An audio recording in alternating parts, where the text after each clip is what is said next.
Hello नमस्कार, मैं doctor Surendra खंसली ज्योतिष आचार्य ज्योतिष की इस नई श्रृंखला में आपका स्वागत करता हूं।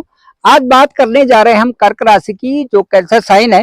ठीक राशि चक्र की चौथी राशि है और जो बहुत ज्यादा चल रहा है इस समय वो ये है कि मंगल जो राशि चक्र में जो पूरे जो ग्रह हैं उनमें 7 ग्रहों में ये सेनापति का काम करते हैं। उसके बाद दो छाया ग्रह हैं, राहु और केतु।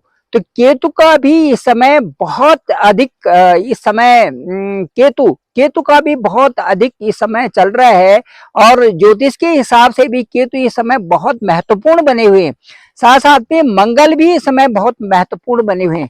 तो केतु और मंगल का महत्वपूर्ण होना इस चीज को दर्शाता है कि जो केतु और मंगल दोनों का जो इस समय ट्रांजिट चल रहा है वो ट्रांजिट इस समय काफी हद तक कर्क राशि वालों के लिए विशेष महत्व रखता है। मैं आपको बताना चाहूंगा कि जो कर्क राशि है ये 3 नक्षत्रों से मिलकर बनी हुई है और जो 3 नक्षत्र हैं वो हैं पुनर्वसु, पुष्य और अश्लेषा। अब ये जो 3 नक्षत्र हैं ये कर्क राशि के लिए एक विशेष भूमिका इसलिए भी अदा करते हैं कि जो पुनर्वसु है वो बृहस्पति से संबंधित है, पुष्य है वो शनि से संबंधित है और अश्लेषा जो है वो बुध से संबंधित है। तो बुध का गोचर, बृहस्पति का गोचर और शनि का गोचर तीनों बहुत महत्वपूर्ण हो जाते हैं जब कर्क राशि का हम एनालिसिस करते हैं। अब मैं आपको बताना चाहूंगा कि जो मंगल है, मंगल सेनापति भी है और आपके अभी यदि कहें तो 20 अक्टूबर को आपकी ही राशि में थी, कर्क राशि में थे और उसके बाद कुछ दिनों तक वहां पर रहने के बाद बड़े अंतराल के बाद फिर ये रेट्रोगेट अवस्था में हुई। रेट्रोगेट अवस्था का मतलब है कि ये द्वादश स्थान में चले गए थे, 12th हाउस में चले गए थे और फिर उसके बाद आपकी ही राशि में आ गए थे। अब मंगल का इस समय जो प्रभाव है वो मार्गी हो गए हैं। मंगल मार्गी होने से अब आपके ठीक कर्क राशि के ठीक दूसरे हाउस में इस समय मंगल की स्थिति बनी हुई है। वहां पर पहले से ही केतु भी हैं।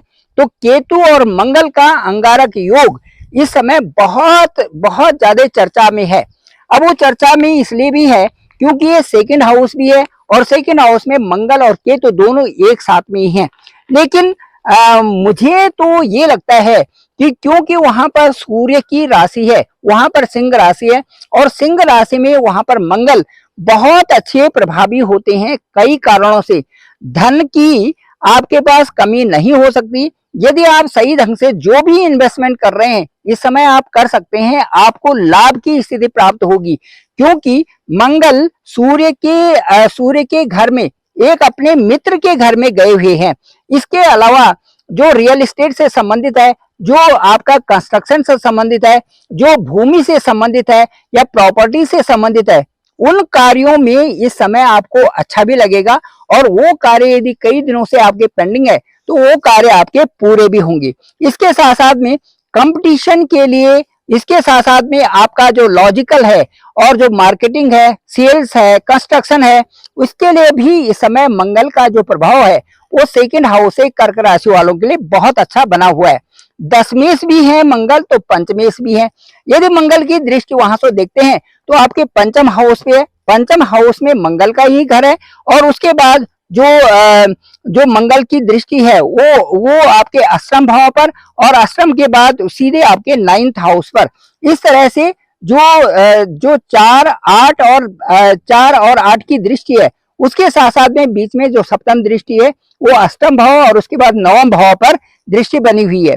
तो ये जो दृष्टि है इससे भी ये पता चलता है कि जो आपका धन का स्थान है यहाँ पर धन की वृद्धि हो रही है जहां पर मंगल है। उसके साथ साथ में कर्म भाव का जो स्वामी है वो भी मंगल है। तो कर्म भाव और पंचम भाव के भी लॉर्ड जो है मंगल ही है। प्रॉपर्टी का योग बना हुआ है। केतु के साथ में आपका एक जो केतु के साथ में जहां पर मंगल बैठे हुए हैं वहां पर अंगारक योग जरूर बन रहा है। तो लेकिन फिर भी जैसे आपके कई कार्यों में कैरियर से संबंधित नई जागृति आ रही है, आपका स्किल और उसके साथ में कॉम्पिटिटिव एग्जाम के लिए इन दोनों की भूमिका बहुत महत्वपूर्ण हो जाती है। यदि कहीं पर ध्यान रखने वाली स्थिति होती है तो केवल आपका जो बोलना है, जो आपका स्पीच है, उस पर आपने ध्यान देना है कि आप अपने लोगों के साथ में भी एक अच्छा व्यवहार बनाए रखें, साथ साथ में दूसरे लोगों के साथ में भी अपने ऑफिस में, कार्यालय में भी अच्छा व्यवहार बनाए रखें। तो ये जो इस तरह का व्यवहार होगा, ये आपके लिए इस समय इसलिए बहुत अच्छा होगा कि केतु और मंगल आपके परिवार के सामने है, परिवार का वातावरण भी ठीक रहे, साथ साथ में जिन लोगों के कांटेक्ट में आप हैं वो भी अच्छा व्यवहार यदि इस समय बनता है तो ये आपके लिए बहुत अच्छा रहने वाला है। साथ साथ में पंचमेश, आपके जो अटके हुए कार्य हैं, कई दिनों से जो आपका कहीं पैसा दे रखा था और वो वापस नहीं आ रखा है, वो पैसा इस समय वापस आएगा। साथ साथ में मैं ये कहूंगा कि कार्य क्षेत्र में आपके पास अधिकता होगी और इसके साथ साथ में पंचम से आपका कार्य क्षेत्र भी बढ़ता हुआ दिखाई दे रहा है। दूसरे भाव में भी मंगल और केतु होने के साथ साथ में वहां पर मंगल दोष भी बनता है, क्योंकि मंगल और केतु भी वहां पर है। तो वहां से जैसे मैरिज में प्रॉब्लम्स आना और कुछ जो आपका इस समय लव एंगल है कहीं पर, यदि उसमें भी परेशानी इस समय हो सकती है। स्पाउस की भी थोड़ा तबियत, स्पाउस की भी जो स्वास्थ्य है उसमें भी ध्यान देने की इस समय आवश्यकता होगी। सप्तम भाव में भी बिजनेस जो है उसमें भी कुछ खर्चे इस समय हो सकते हैं। अब मैं आपको बताना चाहूंगा कि जो जो कर्क राशि है इसके ठीक अष्टम भाव में, जो अष्टम है वहां पर राहु है और सेकंड हाउस में केतु है। ये राहु केतु होते क्या है? राहु केतु एक छाया ग्रह है जो कि एक एक्सिस में है, north node of moon Rahu को कहते हैं और साउथ नोड ऑफ मून या ड्रैगन टेल इनको कहते हैं केतु को। अब केतु और राहु, राहु का मतलब है हमारी जितनी भी इच्छाएं हैं वो राहु से संबंधित होती हैं। यदि हम अपनी इच्छाओं को भी देख रहे हैं और उनकी पूर्ति भी कर रहे हैं तो ये बहुत अच्छी बात है। साथ साथ में हमें ये देखना पड़ेगा कि हमारे लिए क्या सही है और हमारे लिए क्या गलत है। ये राहु इस चीज को जरूर देखते हैं। यदि आपने वही चीजें पकड़ी जो आपके लिए आवश्यक भी हैं और जो आपके लिए सही भी हैं, तो राहु का जो गोचर भी है और राहु का जो प्रभाव है ये दोनों के दोनों पॉजिटिव ही होते हैं। इसके साथ साथ में केतु हमारी आत्मा भी है, केतु हमारा जीवन भी है और केतु हमारा वो त्याग है जिससे कि हम एक धर्म के रास्ते पर आगे चलते हैं। क्योंकि केतु की आंखें नहीं है, केतु का सिर नहीं है, केतु को खाने के लिए मुंह नहीं है, इसलिए केतु की जो सोच है वो उन चीजों से परे है जो जहां पर कि आप इच्छाएं बहुत ज्यादा इच्छाएं होती हैं। केतु आपका जिनका भी अपनी अपनी कुंडली में केतु अच्छा होता है वो लोग धार्मिक भी होते हैं, वो लोग दान भी देते हैं, वो लोग अच्छे ज्ञान को भी प्राप्त करते हैं। क्योंकि एक ऐसी अवस्था, एक ऐसा ट्रांजिशन, एक ऐसा ट्रांसफॉर्मेशन, एक ऐसा बदलाव जो कि सर्वांगीण विकास के लिए बहुत आवश्यक होता है, वो है केतु। तो केतु के अच्छे होने से आदमी जातक कई प्रकार से प्रोग्रेस करता है। इसलिए जन्म कुंडली में केतु का अच्छा होना, केतु के अच्छे हाउस में होना, केतु का अच्छा संचरण होना, केतु की दशा और अंतर्दशा अच्छी होनी, ये जो है जातक के लिए बहुत ही अच्छा होता है।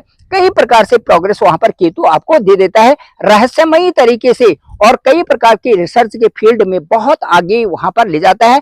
कई ऐसी विद्याएं जो कि गुप्त विद्याओं से संबंधित भी केतु का जो ज्ञान है वो बहुत प्रभावशाली होता है। तो इस तरह से मैंने आपको कर्क राशि के बारे में बताया। मैं आपको यहाँ से गढ़वाल उत्तराखंड से अभी दिखाना चाहता हूँ कि जो सामने जो हल्का सा एक गांव दिख रहा है उसका नाम है ढुलकोली। मैं इस समय बिरुखाल ब्लॉक उत्तराखंड में हूँ और यहाँ से जो ये दूसरा गांव यहाँ पर दिखाई दे रहा है इसका लिखा है गोलों की ढुलकोली, इसे कहते हैं। यहाँ पर जो सामने दिखाई दे रहा है ये गोलों की ढुलकोली है और इससे पहले ये ढुलकोली है, ये ढुलकोली गाँव है और इसके बाद ये गोल्लों की ढुलकोली है। यहाँ पर गोल्ला रावत लोग रहते हैं और जो ये ढुलकोली यहाँ पर सारे खंसली लोग रहते हैं। इसके बाद ये हो गया, उसके बाद ये हम यहाँ से चलते हैं तो ठीक इसी एंगल पर ये कोठिला गांव हो गई और ये तीनों गांव मेटाल्ड रोड पे हैं। इसके बाद जो आगे की पर्वत श्रेणियां दिख रही है आगे, यहाँ पर भी आगे की तरफ भी बहुत सारे गांव हैं और उससे और आगे चलते हैं तो ये ढौर गांव, ये इस बड़े गांव के कोठिला गांव के पीछे यहाँ ढौर है और भी बहुत सारे तकुलसरी और गांव हैं। और इसके बाद यदि इधर की साइड में चलते हैं तो यहाँ पर भी घोड़ियाना गांव है, जो टॉप में दिखाई दे रहा है ये घोड़ियाना गांव है, इधर ये घोड़ियाना गांव है। और उसके बाद इधर आते हैं तो ये यहाँ पर आ गया आपका ये नाकुरी गांव आ गया। उसके बाद जो ऊपर दिखाई दे रहा है ये पॉलिटेक्निक है, पॉलिटेक्निक कॉलेज है। और उसके बाद जो इसके रेंज के पीछे है वो बीरोखाल ब्लॉक है, वहां पर बहुत ही खूबसूरत है। जो वहां पर हल्का सा दिखाई दे रहा है वहां पर बहुत बड़ा बाजार भी है। इसके साथ साथ ये गांव आया, इस गांव का नाम है डंगू डंगू गांव। और इसके ना नीचे खटलगढ़ नदी भी बह रही है। ये डंगू गांव है, देखिए ये है डंगू गांव। डंगू गांव के ऊपर ये सिसई गांव है। और उसके बाद यदि आगे चलते हैं तो ये जो उधर के गांव आ रहे हैं इधर बहुत आगे की तरफ वो पनास है और डांग पनास, और उधर बहुत सारे गांव हैं, जमरी कमडई, बहुत सारे गांव उधर की साइड में हैं जो ये रोड जा रही है इधर। और उसके बाद जो मेरे बिल्कुल सामने ये गांव आ गया है, इसे कहते हैं कोलरी का गांव, कोलरी गांव। और जिस गांव में मैं हूँ ये है घनसाली गांव। देखिए ये घनसाली गांव में ये मंदिर है और ये बद्रीनाथ जी का मंदिर है। इसी तरह से काली का मंदिर और बहुत सारे मंदिर हैं, क्योंकि गांव पूरा नहीं दिख रहा है, पल्ली तरफ से भी है। इस तरह से इस गांव का बहुत ही खूबसूरत गांव है। और चारों तरफ देखिए पर्वत श्रृंखलाएं हैं और इनके ऊपर बादलों की ये छटा पड़ी हुई है। इसके साथ साथ में जब भी यहाँ सूर्य आता है ऐसा लगता है बिल्कुल सामने से ही, और धूप भी बहुत अच्छी होती है। और यहाँ जो है ठंड भी बहुत अच्छी होती है ये आपके गर्मियों में। Thank you very much. मैं डॉक्टर सुरेंद्र खंसली, ज्योतिष आचार्य। कर्क राशि वालों के लिए मैं कहूंगा कि इनके जो देव हैं देवता हैं, इस देवता हैं वो भगवान शंकर है। इनको भगवान शंकर की स्तुति करनी चाहिए। साथ साथ में मंगल केतु के लिए हनुमान चालीसा पढ़ें और सुंदरकांड का पाठ भी करें तो अच्छा रहेगा। और किसी भी एक मंत्र का चांट जरूर करें, जो भी ऑल माइटी है उसके एक मंत्र का जाप जरूर करें, ये इनके लिए बहुत अच्छा होगा। तो ये है। और मैं सभी कर्क राशि वालों को अपनी तरफ से बहुत बहुत शुभकामनाएं देता हूँ। ये मेहनती हैं, मेहनत पे लगे रहें और ये बड़े प्रभावशाली होते हैं। ये जीवन में एक मैच्योर जो एक हैंडसम स्पाउस चाहिए और मैच्योर स्पाउस चाहिए इनके साथ में। ये जो साथ भी करते हैं उन लोगों के साथ में करते हैं जो कि दिमाग से अच्छे हों और कई प्रकार से अच्छे सोचने वाले हों। तो ये है गढ़वाल का बहुत भव्य दृश्य। ये कितने बड़े बड़े पेड़ हो रखे हैं और इसके ऊपर जाकर के देखिए छोटी छोटी गौशाला, और ऊपर जो आप देखेंगे तो वहां पर भैरव मंदिर है। बोलो भैरव बाबा की जय। इस तरह से पहाड़ की हर चोटियों में जो है एक धार्मिकता बनी हुई है, और धार्मिक बने भी क्यों नहीं। तो जैसे मैंने कहा था कि केतु जिसकी कुंडली में अच्छे होते हैं वो धार्मिक भी होते हैं और दानी लोग भी होते हैं, और होना भी चाहिए। जब आपका केतु अच्छा होगा तो आप धर्म कर्म की तरफ आगे बढ़ोगे और उससे जो है आपकी प्रगति भी निश्चित है। Thank you very much. मैं डॉक्टर सुरेंद्र खंसली, ज्योतिष आचार्य। डिस्क्रिप्शन पे मेरा नंबर है 9868280191। आप डायरेक्ट मुझे कॉल भी कर सकते हैं, मैं आपका कॉल पे करूंगा, सामने देखेंगे कि उसके बाद आपके जो कुंडली में क्या क्या योग बन रहे हैं और किस तरह से मंगल और केतु कौन से स्थान में है, वहां पर के लॉर्ड क्या है, वो किस तरह से प्रभावित कर रहे हैं, इन सब की चर्चा करेंगे।